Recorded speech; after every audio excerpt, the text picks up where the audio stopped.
2011 எப்படி எலெக்ஷன் நடக்கலாம், பிரசிடென்ஷியல் எலெக்ஷனாக எப்படி மாற்றலாம், எந்த மாதிரி எலெக்ஷன் நடந்தால் நாட்டுக்கு நல்லது மக்களுக்கு நல்லதுன்னு அப்போ ஒரு ஐடியா வச்சுருந்தாரு. அதை இப்போ சொல்கிறாரு. என்ன ஐடியா கேளுங்களேன்.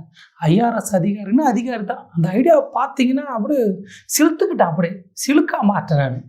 எலெக்ஷன் டு ஸ்டேட் லெஜிஸ்லேச்சர், அதாவது எம்எல்ஏ எலெக்ஷன் தனியாக நடக்கும், சிஎம் எலெக்ஷன் தனியாக நடக்கும். சிஎம்க்கு தனியாக மக்கள் ஓட்டு போடுவாங்க. ஃபார் எக்ஸாம்பிள் இப்போ வந்து எங்கள் தாவேகா தலைவர் வேணுமா இல்லை ஸ்டாலின் வேணுமா அப்படின்னு அதுக்கு மட்டும்தான் எலெக்ஷன் நடக்கும். ஸ்ட்ரெயிட்டா ஐயா ஸ்டாலினா இல்லை ஐயா விஜயா, அவங்க 2 பேர் நிற்பாங்க. நீங்கள் வந்து சிஎம்ஐ ஸ்ட்ரெயிட்டாக சூஸ் பண்ணலாம்.